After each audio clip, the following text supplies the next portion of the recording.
Hello friend, मैं आप लोगों के बीच में फिजिक्स चैप्टर से बिहार बोर्ड के बच्चों के लिए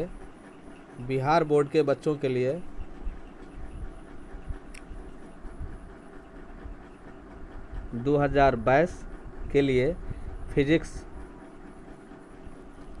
जिसको भौतिकी बोलते हैं, उसके लिए चैप्टर फर्स्ट का ऑब्जेक्टिव क्वेश्चन लेकर के आया हूँ जो बिहार बोर्ड ने दिया है। उस क्वेश्चन की तैयारी करवाने के लिए प्रयास कर रहा हूँ। आप लोग प्रैक्टिस कीजिए दोस्तों। ये बिहार बोर्ड का सॉल्यूशन है। देखते हैं क्वेश्चन फर्स्ट देखते हैं। दाढ़ी बनाने में किस प्रकार के दर्पण का उपयोग किया जाता है? दाढ़ी बनाने में किस प्रकार के दर्पण का उपयोग किया जाता है दोस्तों? समतल दर्पण, ये समतल दर्पण है दोस्तों, देख लीजिए। उत्तल दर्पण, ये जो है उठा हुआ है, तो ये उत्तल दर्पण हो गया दोस्तों। और अवतल दर्पण, ये अवतल दर्पण हो गया दोस्तों। ठीक है, तो इस प्रकार से आप ये तीनों दर्पण आपने देख लिया और चौथा ऑप्शन है इनमें से कोई नहीं। तो कौन सा ऑप्शन सही होगा उसमें टिक लगाना होगा आपको। तो दाढ़ी बनाने में आप जिस दर्पण का उपयोग करते हैं दोस्तों, वो आपका अवतल दर्पण होता है। वो दर्पण क्या है? आपका अवतल दर्पण है दोस्तों, इसलिए इसको आप याद रखेंगे, अवतल दर्पण। दाढ़ी बनाने में किस प्रकार के दर्पण का उपयोग किया जाता है? तो अवतल दर्पण। ये प्रकाश का परावर्तन एवं अपवर्तन टॉपिक से ये ऑब्जेक्टिव मैं करा रहा हूँ दोस्तों। नेक्स्ट क्वेश्चन की ओर चलते हैं। क्वेश्चन नंबर 2, गोलीय दर्पण में, क्वेश्चन नंबर 2 है आपका, गोलीय दर्पण में फोकसांतर यानी कि एफ, फोकसांतर को हम बोलते हैं एफ, और वक्रता त्रिज्या को बोलते हैं आर। आर और एफ के बीच में संबंध क्या होता है? तो दोस्तों आप जानते हैं कि आर जो है वो 2f के बराबर होता है, यानी त्रिज्या।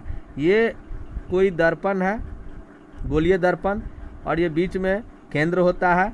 तो वक्रता त्रिज्या जो बोलते हैं हम, ये इसको वक्रता त्रिज्या बोलते हैं, और इसके मिडिल पॉइंट को हम f बोलते हैं, यानी ये r हो गया। यानी r जो है वो क्या होता है? f को 2 गुना करेंगे, 2f करेंगे, 2 से गुना करेंगे तो होगा, यानी कि r बराबर 2f यहाँ पर लिखा हुआ है। तो ऑप्शन ए में लिखा हुआ है दोस्तों r बराबर 2f, ठीक है, और f बराबर r/2 हो जाएगा। यानी यहाँ पर कन्फ्यूज कर दिया है आंसर सी करके, ये गलत आंसर है। ये r बराबर 2f भी हो सकता है। यहाँ पे आपका ऑप्शन देखिए, इसमें आंसर 2 आंसर हो गया, r बराबर 2f है, और यहाँ पर है एक सी में f बराबर r/2। ये दोनों आंसर हो गया, लेकिन एक आंसर होना चाहिए था, इसमें दोनों आंसर आपका सही है। अगर f निकालेंगे दोस्तों यहाँ से, तो 2 इधर में आकर क्या होगा? r/2 होगा, यानी r का आधा हो जाएगा, और r निकालेंगे तो 2f हो जाएगा। यानी दोनों ऑप्शन इसमें दिया है सही, लेकिन यहाँ बोर्ड से एक ऑप्शन गलत होना चाहिए था, ऑप्शन गलत नहीं हुआ है, दोनों ऑप्शन सही है दोस्तों, इसमें देख लीजिए। अब नेक्स्ट क्वेश्चन, तीसरे क्वेश्चन की ओर चलते हैं हम।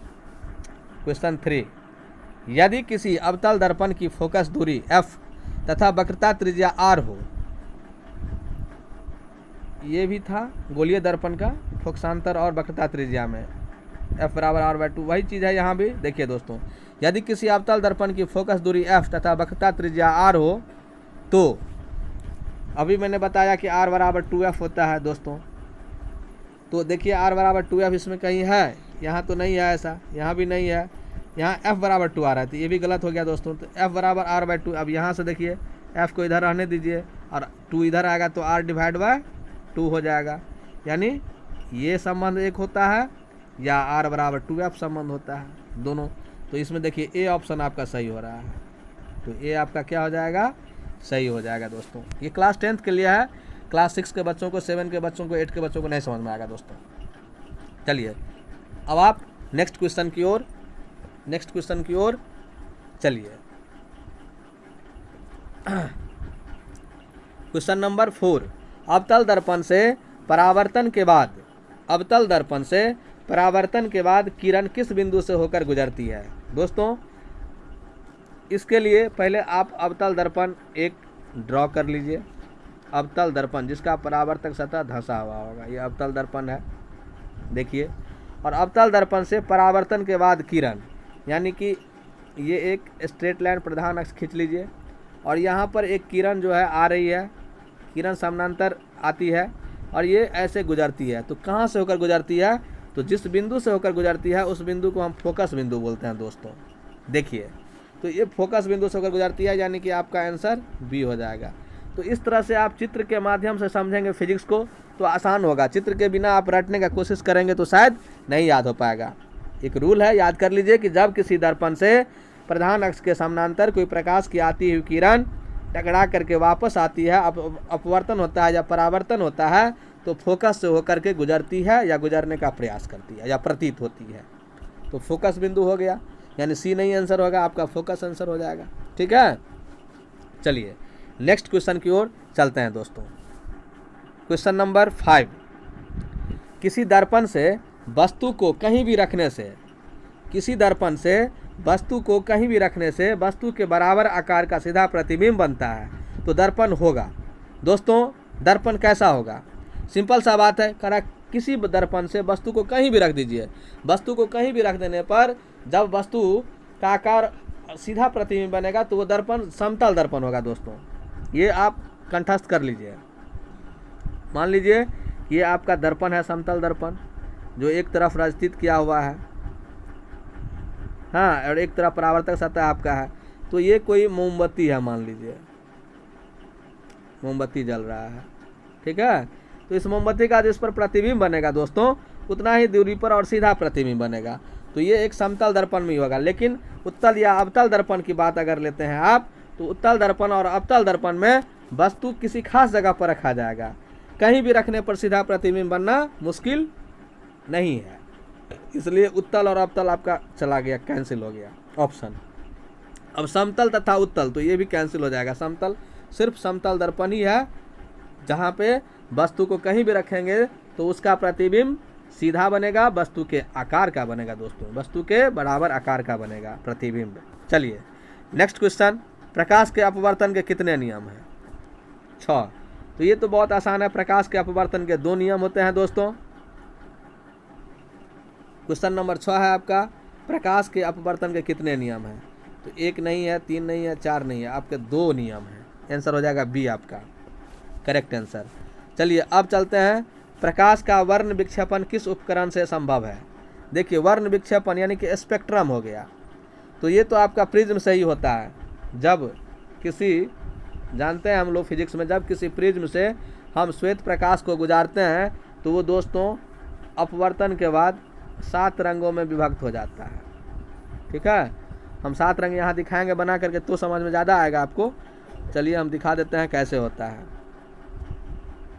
मान लेते हैं कि एक प्रिज्म है दोस्तों, और प्रिज्म से हम एक श्वेत प्रकाश को गुजारेंगे, तो श्वेत प्रकाश तो दिखाई देगा नहीं। चलिए हम येलो कलर ले लेते हैं, सूरज की तरह श्वेत प्रकाश को गुजारते हैं, तो ये 7 रंगों में विभक्त हो जाएगा दोस्तों अपवर्तन के बाद। ठीक है, तो ये 7 रंग को हम अलग अलग कलर से दिखाते हैं। एक कलर ये दिखा दिए, एक दूसरा कलर विबजियोर होता है, हाँ। तो 7 रंग विभिन्न विभिन्न कलर से दिखाना हमारे लिए अभी मुश्किल है, टाइम उसमें नहीं है इतना। ये ऐसे समझिए कि विभिन्न विभिन्न कलर जो है इस प्रकार से 7 रंगों में ये विभक्त हो जाती है, तो इसी को कहते हैं स्पेक्ट्रम। ठीक है, पहले इसको समझ लीजिए। तो इसको समझ लीजिए, तो ये प्रकाश का जो वर्ण विक्षेपण होगा किस उपकरण से होगा दोस्तों? तो ये आपका लेंस से नहीं होगा, प्रिज्म से होगा दोस्तों। कांच की सिल्ली से भी नहीं होगा, परफेक्ट, लेंस से भी नहीं होगा, दर्पण से भी नहीं होगा, तो आप प्रिज्म याद कर लीजिए। चलिए नेक्स्ट क्वेश्चन की ओर हम चलते हैं। किसी गोलीय दर्पण की वक्रता त्रिज्या 50 सेंटीमीटर है, तो उसकी फोकस दूरी क्या होगी? अभी हम संबंध बताया था दोस्तों कि F बराबर जो होता है R/2 सूत्र होता है। तो ठीक है, यहाँ पर वक्रता त्रिज्या दिया हुआ है 50 सेंटीमीटर, वक्रता त्रिज्या को R बोलते हैं, तो R आपका है 50 सेंटीमीटर, और बट्टा 2 होगा, तो 25 दूना 50 सेंटीमीटर, यानी कि 25 सेंटीमीटर C में है, यानी F हो गया 25 सेंटीमीटर। बहुत आसान होता है। अब एक क्वेश्चन और है दोस्तों, न्यूमेरिकल है ये भी ऑब्जेक्टिव में। 1 मीटर फोकस दूरी वाले उत्तल लेंस की क्षमता क्या होगी? तो देखिए इसका भी सूत्र होता है, पावर बराबर होता है उत्तल लेंस का पावर, POWER, पावर माने क्षमता, पावर माने क्षमता, पावर माने क्षमता, पावर माने क्षमता होता है उत्तल लेंस की क्षमता। तो क्षमता को 1/f से डिनोट करते हैं पावर को। तो 1 मीटर फोकस दूरी है, 1/1 हो जाएगा। तो डायफ्टर में होगा तो 1 कटेगा तो 1 होगा, यानी डायफ्टर में होगा। लेकिन अब है कि उत्तल लेंस है, तो उत्तल लेंस है तो इसका ऑप्शन दिया है -1D, 1D, 2D, 1.5D। तो क्या होगा? तो दोस्तों लेंस की जो क्षमता होती है वो उत्तल लेंस है, ये 1D हो जाएगा। ठीक है, आंसर आपका बी हो जाएगा। अब किसी उत्तल लेंस की फोकस दूरी हमेशा होती है, उत्तल लेंस की फोकस दूरी, उत्तल लेंस है यहाँ पर दोस्तों, लेंस की क्षमता होती है और लेंस की फोकस दूरी होती है। तो लेंस की फोकस दूरी क्या होगी? निगेटिव होगी कि पॉजिटिव होगी कि क्या होगी?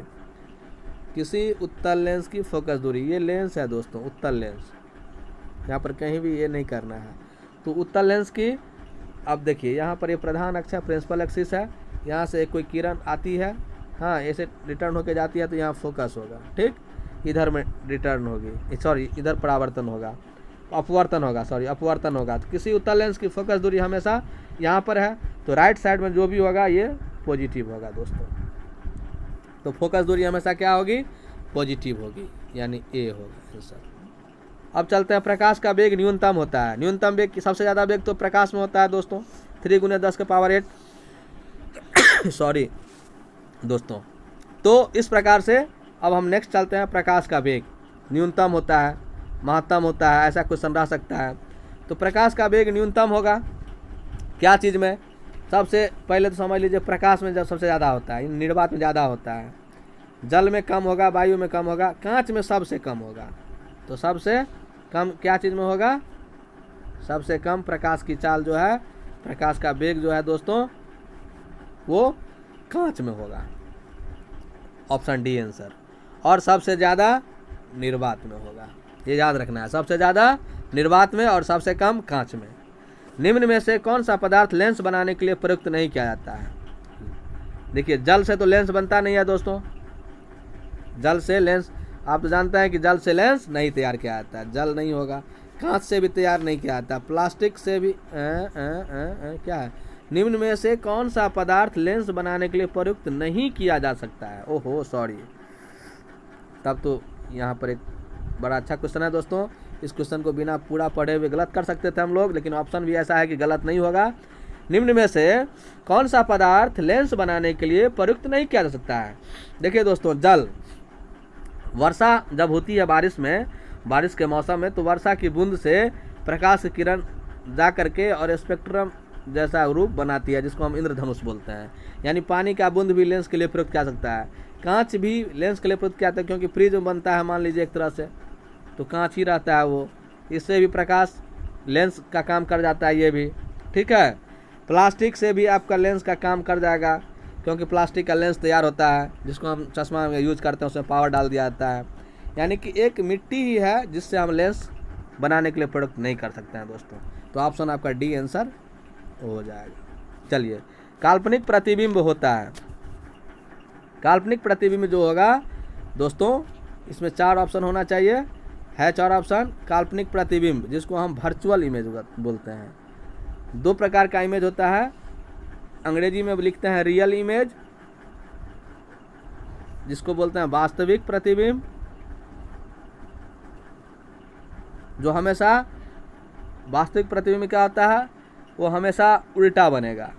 लेकिन जो वर्चुअल होता है, वर्चुअल प्रतिबिंब जिसको बोलते हैं काल्पनिक, तो वो जो हमेशा सीधा प्रतिबिंब बनता है दोस्तों। काल्पनिक प्रतिबिंब हमेशा सीधा बनेगा। चलिए, और वास्तविक प्रतिबिंब उल्टा बनेगा, इसको याद कर लीजिए।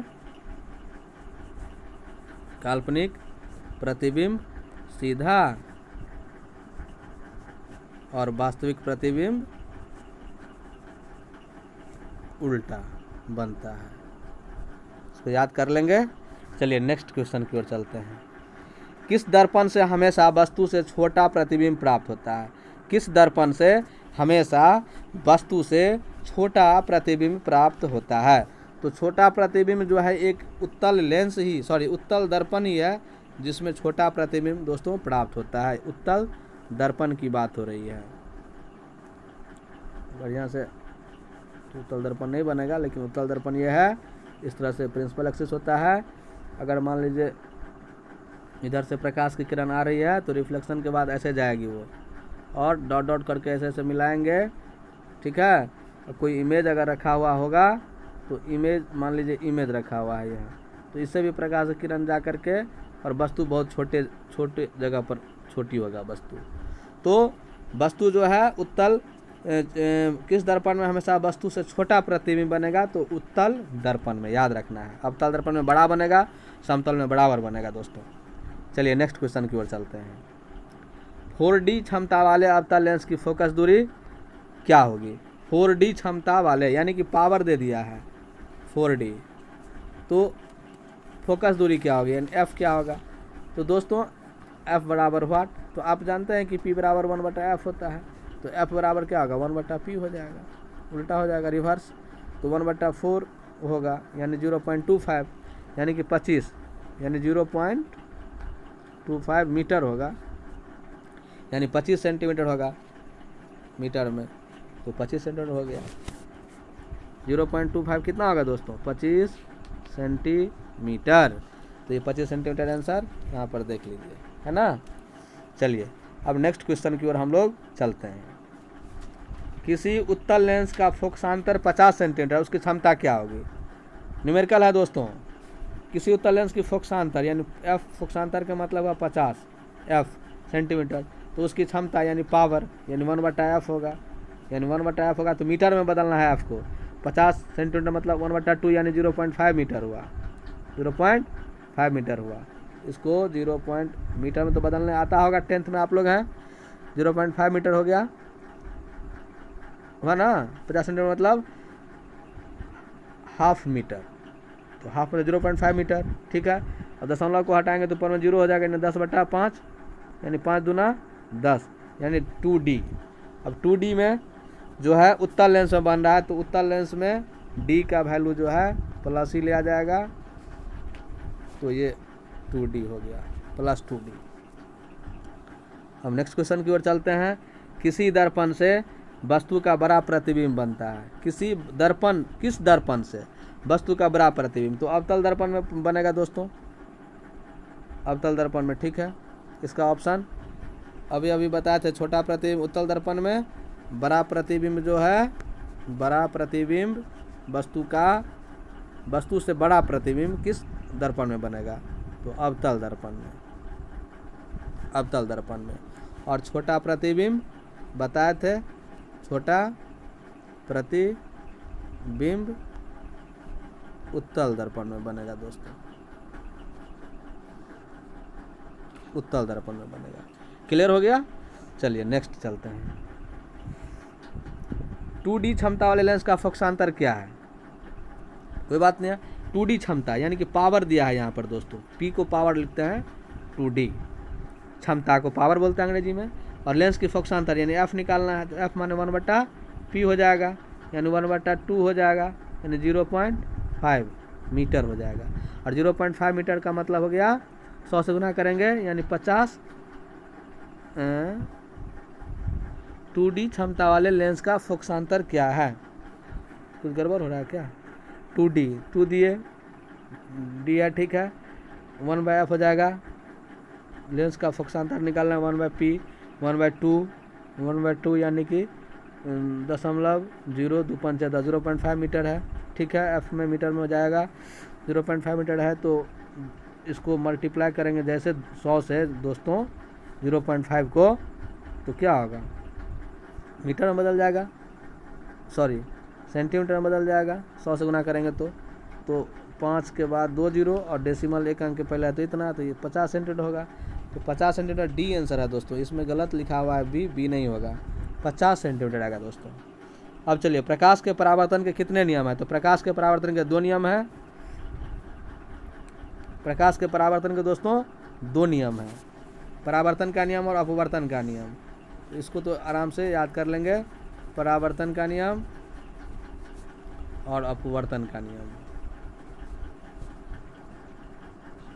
ठीक है, दोनों नियम को याद कर लेना है। चलिए, समतल दर्पण द्वारा बड़ा प्रतिबिंब कैसा होता है? तो ये जो है वास्तविक भी होगा और काल्पनिक भी होता है, दोनों, इनमें से कोई नहीं। तो नहीं दोस्त, वास्तविक प्रतिबिंब तो होता नहीं है आईना में। समतल दर्पण का मतलब होता है आईना। जो गाना सुने होंगे, ये आईने जो तुम्हें कम पसंद करते हैं, इन्हें पता है कि तुझे हम पसंद करते हैं। यानी आईना, मिरर, दर्पण, जिसमें हम लोग डेली अपना चेहरा देखते हैं, बाल झाड़ते हैं, बाल को सीटते हैं देख देख करके। यानी कि इस आईने में काल्पनिक प्रतिबिंब बनता है, हमारा वास्तविक प्रतिबिंब नहीं बनता है दोस्तों। जो आईने में प्रतिबिंब बनता है उसको काल्पनिक प्रतिबिंब कहा जाता है, जो पर्दे पर बनता है उसको वास्तविक प्रतिबिंब कहा जाता है। चलिए, अब क्वेश्चन नंबर 21। जब प्रकाश की किरण हवा से कांच में प्रवेश करती है। हवा मतलब हो गया विरल माध्यम, और कांच का मतलब हो गया दोस्तों सघन माध्यम। तो जब हवा से यानी विरल से सघन में प्रवेश करती है तो क्या होता है? मान लीजिए ये कांच है, ठीक, और यहाँ से हवा से प्रवेश करती है प्रकाश की किरण, सीधे जाएगी। इसमें जाने के बाद क्या होगा? अविलंब से वो मुड़ जाती है। तो अविलंब के निकट, अविलंब से दूर, अविलंब के समानांतर, तो अविलंब के क्या है? निकट, अविलंब से दूर। जब प्रकाश किरण हवा से कांच में प्रवेश करती है तो अविलंब के नज़दीक हो जाती है, अविलंब के निकट हो जाती है। इसको आप याद रखेंगे दोस्तों, अविलंब के निकट आ जाती है। जब प्रकाश किरण हवा से कांच में प्रवेश करती है तो अविलंब के निकट आ जाती है। इस प्रकार से आपने 21 क्वेश्चन को देखा। हाँ, और क्वेश्चन का सेट है दोस्तों, इसको बढ़िया से कीजिए। किसी दर्पण से आप चाहे कितनी ही दूरी पर खड़े हों, आपका प्रतिबिंब सदैव सीधा प्रतीत होता है। संभवतः दर्पण क्या होगा? हमने बताया था समतल दर्पण होगा दोस्तों। किसी दर्पण से आप चाहे कितनी ही दूरी पर खड़े हों, आपका प्रतिबिंब सदैव सीधा प्रतीत होता है। तो सीधा प्रतिबिंब जब भी होगा तो समतल दर्पण में होगा। तो केवल समतल नहीं होगा, समतल या उत्तल, ये दोनों में होगा दोस्तों, ठीक है। किसी दर्पण से आप चाहे कितनी ही दूरी पर हों खड़े, आपका प्रतिबिंब सदैव सीधा प्रतीत होता है। संभवतः दर्पण समतल या उत्तल दोनों होगा। चलिए नेक्स्ट क्वेश्चन की ओर चलते हैं। फोटोग्राफिक कैमरा का अभिदृश्यक होता है।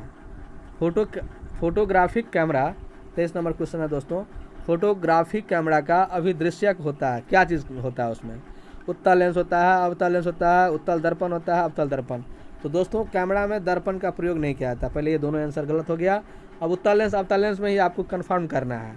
तो फोटोग्राफिक कैमरा में उत्तल लेंस का प्रयोग किया जाता है, यानी ऑप्शन ए आपका आंसर हुआ, सही है।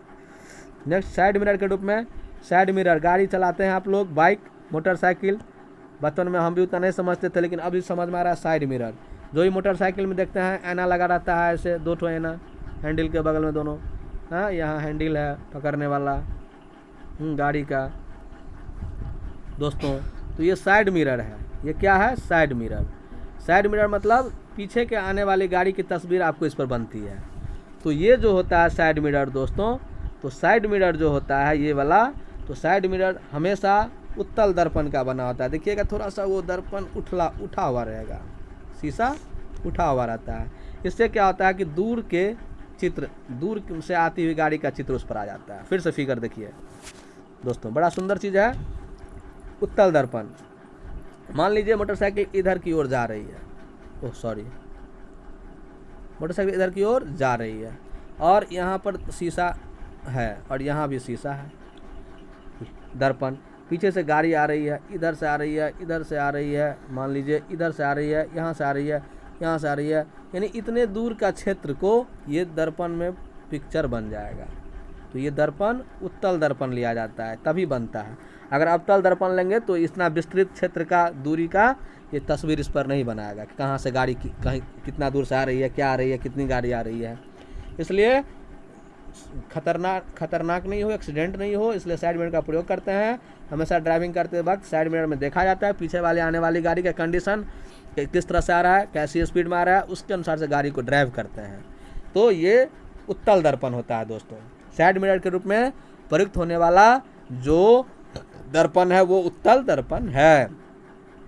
अब क्वेश्चन 25 है, मैं पूरा क्वेश्चन ध्यान से देखिए दोस्तों, बोर्ड क्रैक करने के लिए, बिहार बोर्ड में आपको टॉपर मार्क लाने के लिए इसको बढ़िया से देखना ही पड़ेगा। एक अवतल दर्पण की फोकस दूरी 10 सेंटीमीटर है दोस्तों।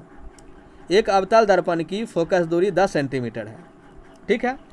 एफ है कितना, 10 सेंटीमीटर।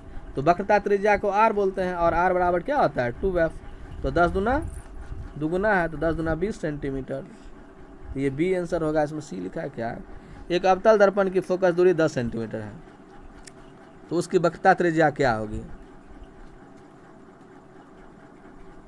गलत लिखा हुआ है। अवतल दर्पण की फोकस दूरी 10 सेंटीमीटर है, तो उसकी वक्रता त्रिज्या जो होगी आर जो होगा दोस्तों, वक्रता त्रिज्या वो तो एफ का दुगुना होगा, यानी 10 दूना 20 सेंटीमीटर होगा, यानी बी आंसर होगा दोस्तों। सी लिखा हुआ है इसमें, गलत लिखा हुआ है, बी आंसर होगा। चलिए नेक्स्ट, किसी माध्यम के अपवर्तनांक 1 का मान होता है। 1 का मान होता है क्या चीज़ का, sine I by sine R, sine R by sine है।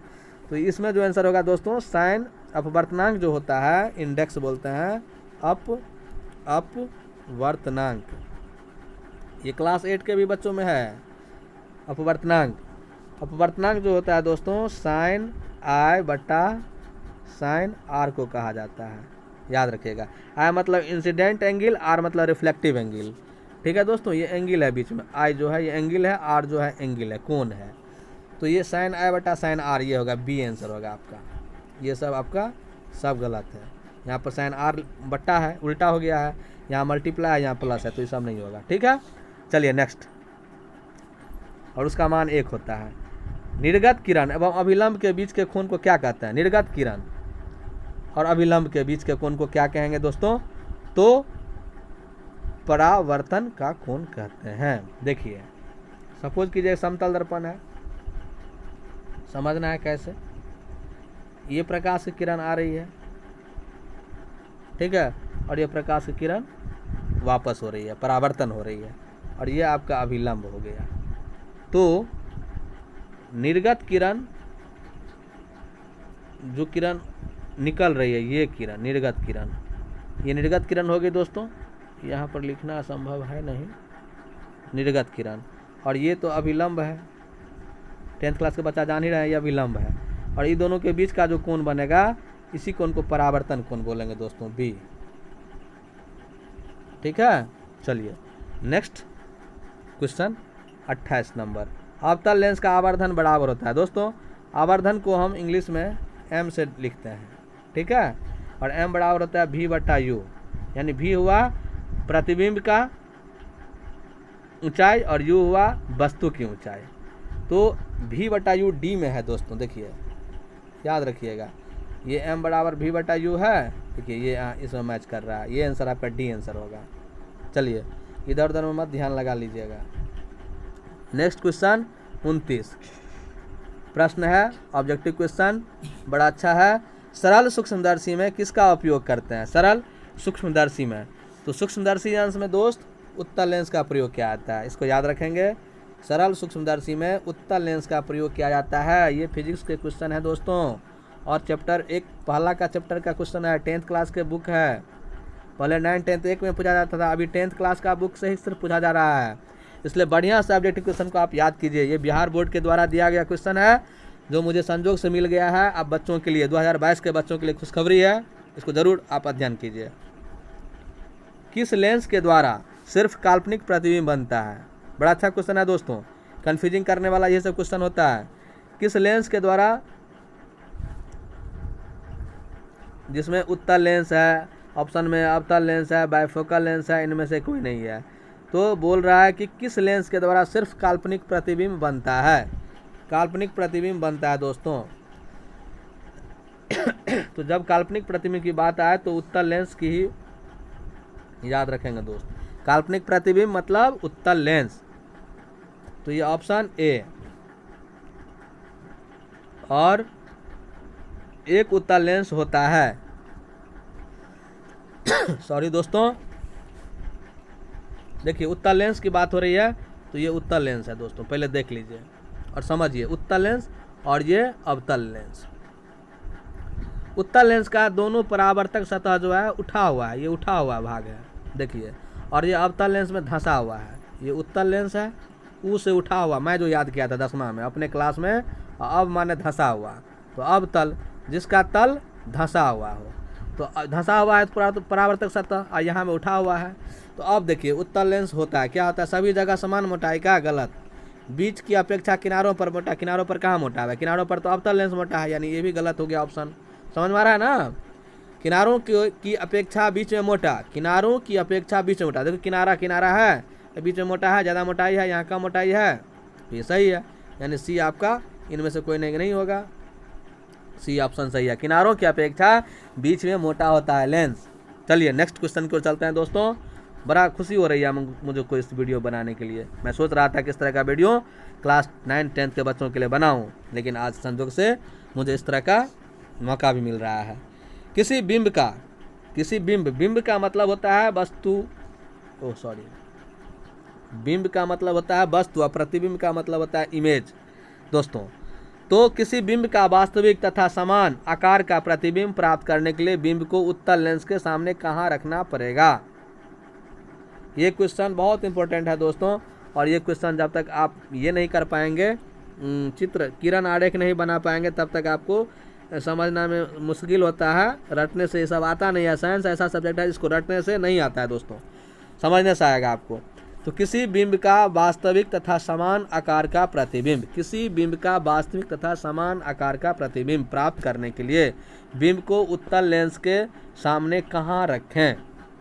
तो फोकस दूरी की दोगुनी पर, यानी कि त्रिज्या पर रखें, यानी कि आपको ये मैं ले चलता हूँ उत्तल लेंस, ये हो गया, सपोज कीजिए फिगर में इतना गोल नहीं बना पा रहा हूँ, उत्तल लेंस हो गया, ये प्रधान अक्ष है, यहाँ से प्रकाश की किरण ऐसे आ रही है, कोई ये वस्तु है मान लीजिए, यहाँ से यहाँ तक कोई आदमी खड़ा है, कुछ भी है, ये फोकस होकर गुजरेगी, हाँ मान लीजिए ये फोकस है, और यहाँ आर है, तो आर पर अगर वस्तु होगा तो इस आर पर का वस्तु को फोकस दूरी की दोगुनी पर, इन फोकस दूरी यहाँ से यहाँ तक है, यहाँ तक दोगुनी हो गया, या आर पर कोई वस्तु है तो फिर यहाँ से भी किरण यहाँ से निकलेगी ऐसे, और ये किरण ऐसे निकल करके सी से निकलेगी, सी से निकलेगी और ये कटेगी, जहाँ पर कटेगी वो जगह नहीं दिखाई दे रहा है इसमें, वो कटेगी, तो मान लीजिए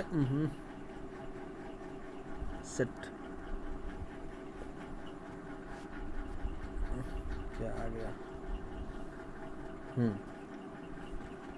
ये छोड़ दो बेटा, कहाँ चला गया, कितना नंबर क्वेश्चन था, किसी, हाँ ये था, सॉरी दोस्तों, देखिए फिर से मेरी गलती से ही इस तरह का प्रॉब्लम हो गया। चलिए, तो ये आपको मैं समझा दिया था कि जब ये लेंस है, मान लीजिए ये प्रिंसिपल एक्सिस है, ये इस पर प्रधान अक्ष, ये जो है कोई वस्तु है, मान लीजिए यहाँ एफ है, तो यहाँ आर है, तो यहाँ पर अगर वस्तु रखेंगे, ये तो एफ से होकर गुजर गया, प्रधान अक्ष से जो किरण आएगी समानांतर, और यहाँ से वस्तु के पास से जो आएगी ये गुजरेगी इसके केंद्र से, और केंद्र से गुजरते हुए जहाँ कटेगी, मान लीजिए यहाँ पर वस्तु से बड़ा वास्तविक बनेगा और समान आकार का प्रतिबिंब कर रहा है ना, तो समान आकार का भी प्रतिबिंब बनेगा दोस्तों, कटेगा सही से, समान आकार का प्रतिबिंब बनेगा। देखिए यहाँ पर वस्तु बन रहा है, ये वाला गलत हो गया रेखा, यहाँ पर समान आकार का प्रतिबिंब बनेगा दोस्तों। तो ये आपका बी आंसर हो गया, फोकस दूरी की दोगुनी पर रखने पर। चलिए नेक्स्ट, अच्छा क्वेश्चन का सेट है दोस्तों, ज़रूर याद कीजिए। किसी ये बीपीएससी में भी आ सकता है ऐसा क्वेश्चन, ऐसा नहीं है कि 10th में ही आता है, लेकिन हम लोग 10th के लिए इसको तैयारी करेंगे। किसी बिंब का अवतल दर्पण द्वारा बना प्रतिबिंब आभासी, अब कठिन थोड़ा हो रहा है, आभासी, सीधा तथा बिंब से बड़ा पाया गया, वस्तु की स्थिति कहाँ होनी चाहिए। किसी बिंब का अवतल दर्पण द्वारा बना प्रतिबिंब, माने पढ़ सकती है ना, पढ़ो ना। किसी बिंब का अवतल दर्पण द्वारा बना प्रतिबिंब आभासी, सीधा तथा बिंब से बड़ा पाया गया, वस्तु की स्थिति कहाँ होनी चाहिए। किसी बिंब का अवतल दर्पण द्वारा, अवतल दर्पण की बात हो रही है दोस्तों, परावर्तक सतह आपका धंसा हुआ रहेगा, यह अवतल दर्पण है। करा कि इस दर्पण द्वारा बना प्रतिबिंब आभासी, सीधा और बिंब से बड़ा पाया गया, तो वस्तु की स्थिति कहाँ होना चाहिए। तो दर्पण के ध्रुव, वस्तु से दर्पण के ध्रुव तथा मुख्य फोकस के बीच में अगर वस्तु हो तो इस वस्तु का जो प्रतिबिंब होगा दोस्तों ये वस्तु से बहुत बड़ा पाया जाएगा, बिंब वस्तु से बड़ा पाया जाएगा। ठीक है, इसे कटेगा, वस्तु से बड़ा पाया जाएगा पूरा। नेक्स्ट क्वेश्चन की ओर चलते हैं। किसी गोलीय दर्पण तथा किसी पतले गोलीय लेंस दोनों की फोकस दूरियां -15 सेंटीमीटर है। दर्पण तथा लेंस संभवतः है। देखिए दोस्तों, किसी गोलीय दर्पण तथा किसी पतले गोलीय लेंस दोनों की फोकस दूरियां माइनस, एक लेंस की भी हो रहा है एक दर्पण की हो रहा है, -15 सेंटीमीटर है, 15 सेंटीमीटर माइनस में है। दर्पण तथा लेंस संभवतः है, दोनों अवतल है, दोनों उत्तल है। दर्पण अवतल तथा लेंस उत्तल होगा, दर्पण उत्तल तथा लेंस अवतल का पानी है। तो इस तरह का क्वेश्चन है और ये दोनों अवतल ही में होगा दोस्तों। दोनों जो है, अब दर्पण भी अवतल होगा और लेंस भी अवतल होगा। नेगेटिव में है फोकस दूरियां। चलिए नेक्स्ट 35, परावर्तन के नियम से निर्धारित होता है आपतन कोण बराबर परावर्तन कोण। ये तो बड़ा इजी है, ये बहुत इजी था। आपतन कोण परावर्तन कोण के बराबर होता है sin i बराबर sin r होता है दोस्तों। ऐसा नहीं कि ये आई इंसिडेंट एंगल बराबर, साइन को हटा दीजिए, इंसिडेंट एंगल बराबर रिफ्लेक्टिव एंगल होता है। आपतन कोण परावर्तन कोण बराबर होगा, ये होगा। लेंस की में मुख्य फोकस की संख्या कितनी होती है? लेंस में मुख्य फोकस 2 होता है, कभी कभी बायफोकल लेंस भी होता है ना दोस्त। और ऐसे समझिए, लेंस इधर भी फोकस इधर भी फोकस, डिस्टेंस। लेंस की फोकस समझ गए आप, 2 फोकस होता है। चलिए, प्रकाश की किरणें गमन करती है, तो प्रकाश की किरणें जब भी गमन करेगी सीधी रेखा में गमन करती है, टेढ़ी मेढ़ी रेखा तो कभी प्रकाश का गमन नहीं होता है। ठीक है दोस्तों, चलिए नेक्स्ट क्वेश्चन। सर्च लाइट का परावर्तक सतह होता है, सर्च लाइट परावर्तक सतह जब भी होगा सर्च लाइट का दोस्तों, तो वह अवतल ही होगा, अवतल ही होगा। क्यों? देखिए, ये लाइट का बल्ब है, अगर ऐसा अब दर्पण जैसा नहीं रहेगा उसके परावर्तक सतह कटोरा, तो अब मान लीजिए ऐसे है टॉर्च, सर्च लाइट है। ठीक है, सपोज कीजिए सर्च लाइट है, ये स्विच है। लाइट जो लगाएंगे ऐसे, तो ये इसमें से भी परावर्तक होगा, ये धंसा हुआ रहेगा तब ना जाकर प्रकाश ज़्यादा दूर तक फेंकेगा। तो ये धंसा हुआ रहता है, यानी अवतल परावर्तक सतह सर्च लाइट का रहेगा दोस्तों। अब 39 क्वेश्चन देखिए। अवतल दर्पण की फोकस दूरी उसकी वक्रता। ठीक है, अवतल दर्पण की फोकस दूरी f उसकी वक्रता की दुगनी होगी। f जो होगी, सॉरी, फोकस दूरी उसकी वक्रता की आधी होगी। r बराबर 2 होगा ना, वक्रता की आधी होगी, यानी आधी। b। नेक्स्ट में चलिए 40, प्रश्न नंबर 40। जब प्रकाश की एक किरण एक माध्यम से दूसरे माध्यम में जाती है तो अपने पूर्व पथ से विचलित हो जाती है, इसे क्या कहते हैं? जब प्रकाश की किरण एक माध्यम से दूसरे माध्यम में जाती है तो प्रकाश का परावर्तन नहीं हुआ, अपवर्तन, परावर्तन तो रिटर्न हुआ, ये नहीं हुआ, अपवर्तन कहते हैं उसको। क्या कहते हैं? प्रकाश का विक्षेपण भी नहीं कहेंगे, प्रकाश का अपवर्तन कहते हैं दोस्तों, प्रकाश का अपवर्तन कहते हैं। बी आपका आंसर हुआ करेक्ट। प्रकाश की एक किरण जब विरल माध्यम से सघन माध्यम में जाती है तब वह, अभी भी बताए थे प्रकाश की किरण विरल माध्यम से सघन माध्यम में, विरल मतलब हो गया हवा, हवा से कांच में जाती है, सघन माध्यम कांच हो गया, तो क्या होगा? अविलंब से दूर मुड़ जाती है, नहीं गलत, सीधी निकल जाती है, ये भी गलत, अविलंब की दिशा में जाती है, ये भी गलत, अविलंब की ओर मुड़ जाती है, ये अभी अभी जस्ट क्वेश्चन ऊपर में था, अविलंब की ओर मुड़ जाती है दोस्तों। ठीक है, ये आपका डी आंसर होगा, अविलंब की ओर मुड़ जाती है। आपको हम समझाने का भी प्रयास करें इसमें। हवा से कांच में आती है प्रकाश, ऐसे मान लीजिए, जगह तो है कम, यहाँ से आती है, आया तो आपका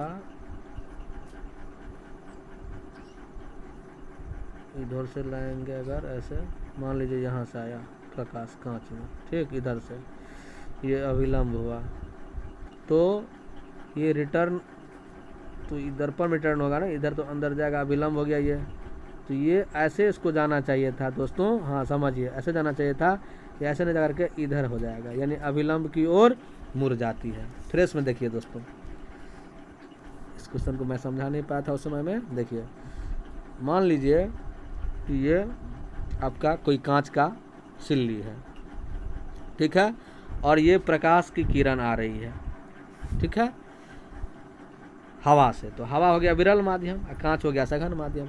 इसमें प्रकाश किरण को ऐसे आना चाहिए था, लेकिन ऐसे नहीं आएगी, ये अविलंब हो गया मान ली सीधा, तो ये ऐसे नहीं जाकर के ये अविलंब की ओर मुड़ जाती है, इस डायरेक्शन में चली जाएगी दोस्तों, ऐसे गुजरेगी यहाँ तक, फिर यहाँ से ऐसे गुजर जाएगी, ये यहाँ से ऐसे गुजर जाएगी, यानी कि अविलंब की ओर मुड़ती है, अविलंब की ओर मुड़ जाती है। आपका ये करेक्ट आंसर हुआ 41 नंबर क्वेश्चन को। बड़ा अच्छा से क्वेश्चन है, VVI क्वेश्चन ये सब है दोस्तों, सब तो VVI है, ये भी अच्छा क्वेश्चन है। नेक्स्ट चलते हैं, जब प्रकाश की एक किरण दो माध्यमों को अलग करने वाली सतह पर लंबवत पड़ती है तो वह क्या होती है, ठीक है, धैर्य से रहिए दोस्तों, 4-5 मिनट और लगेगा इस वीडियो को खत्म करने में, पहले समझिए बढ़िया से। जब प्रकाश की एक किरण दो माध्यमों को अलग करने वाली सतह पर लंबवत पड़ती है, जब प्रकाश की एक ही किरण दो माध्यमों को अलग करने वाली सतह पर लंबवत पड़ती है तो वह अविलंब से दूर मुड़ जाती है, बिना मुड़े सीधी निकलती है, अविलंब की ओर मुड़ जाती है, 7 रंगों में टूट जाती है, बिना मुड़े सीधी निकल जाती है। जब प्रकाश की किरण दो माध्यमों को अलग करने वाली सतह पर लंबवत पड़ती है। अच्छा देखिए दोस्तों, क्या है, मान लीजिए ये हवा है, आपको ऐसे बता दूं, ये हवा है और ये कांच है, और ये ऐसे लाइनिंग किया हुआ है, और प्रकाश यहाँ से लंबवत पड़ गया दोनों के अलग करने वाले सतह पर, तो अलग करने वाले सतह पर तो ये बीच में होगा, इस सतह पर पड़ेगी, तो प्रकाश के लिए तो बहुत जगह चाहिए नहीं ना, पतली सी तार केस की भांति जगह होगी तो निकल जाएगा सीधा, यानी कि बिना मुड़े सीधी निकल जाती है। चलिए नेक्स्ट, पानी से भरी बाल्टी की गहराई कम मालूम पड़ने का कारण प्रकाश का क्या है, अपवर्तन ही है दोस्तों। देखिए, एक डोल है, बढ़िया समझिए, एक डोल है दोस्तों, इस डोल में पानी है ये भरा हुआ, ठीक है,